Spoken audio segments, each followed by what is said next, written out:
Doctor, doctor সাহেব, ওকে আর মিছিমিছি কষ্ট দিয়ে লাভ নেই।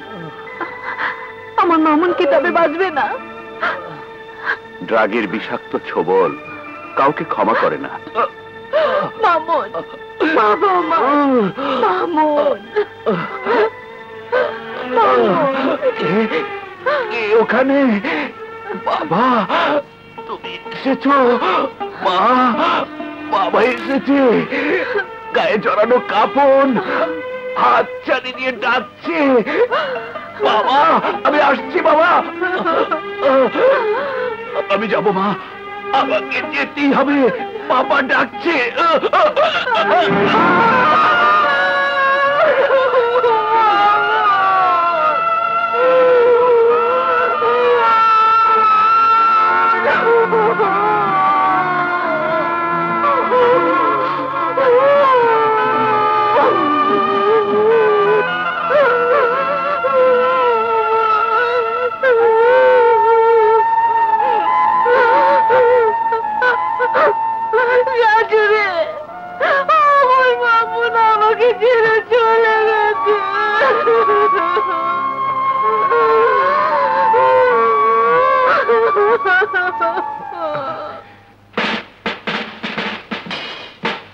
আমাদের দাবি, আমাদের দাবি মানতে হবে, মানতে হবে। আমাদের দাবি, আমাদের দাবি মানতে হবে।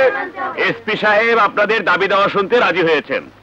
স্মারকলিপি নিয়ে আপনাদের একজন প্রতিনিধি আমার সঙ্গে আসুন। রাজু, তুই যা। আসুন।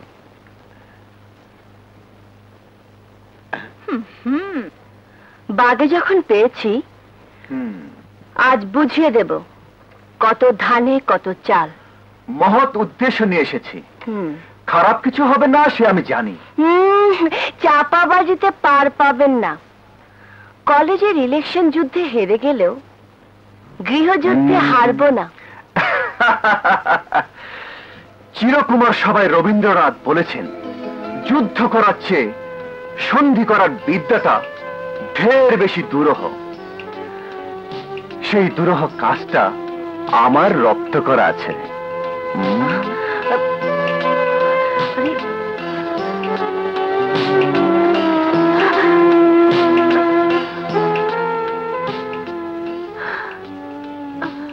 আমি জানি বাহিরের আপনি আর ভেতরের আপনি এক নন। এই যে মিস্টার, কই আসুন, স্যার আপনার জন্য ওয়েট করছেন।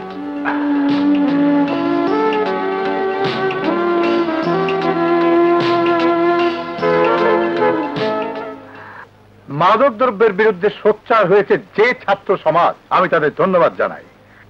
তোমাদের দাবি আমারও দাবি, আমাদের দাবি পূরণ হতেই হবে। মাদক দ্রব্যের বিষাক্ত ছোবলে দেশের যুব সমাজের অকাল মৃত্যুর জন্য যারা দায়ী, তাদের কালো হাত ভেঙে চুরমার করে দিতে হবে। আই এগ্রি, আমি তোমার সাথে একমত।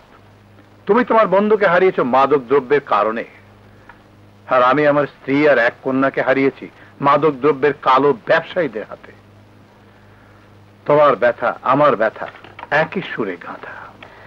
জানো বাবা, ও আমাদের কলেজের ভিপি, ভীষণ পপুলার। ভালো, খুব ভালো। তোমার মতো কাদের ছেলে যদি পুলিশ সার্ভিসে জয়েন করত, তাহলে মামুনের মতো বিধবা মায়ের একমাত্র ছেলেকে নেশাগ্রস্ত হয়ে মরতে হতো না। একটা অন্যায়ের প্রতিবাদ করতে এসে নিজের স্বার্থের কথা বলা ঠিক নয়। সুযোগ পেলে আমি পুলিশে জয়েন করতাম, অন্যায়ের কালো হাত ভেঙে গুড়িয়ে দিতাম। নিশ্চয়ই তুমি পুলিশ সার্ভিসে অ্যাপ্লাই করো, আমি তোমাকে হেল্প করব। আর এই স্মারকলিপিতে যে দাবি দেওয়ার কথা লিখেছো, প্রয়োজন হলে আমি স্বরাষ্ট্র মন্ত্রণালয়ে আলোচনার ব্যবস্থা করব। জুলি, রাজুকে অ্যাটেন্ড করো, আমাকে একটা জরুরি কাজে আইজি সাহেবের সঙ্গে দেখা করতে হবে। চলি স্যার।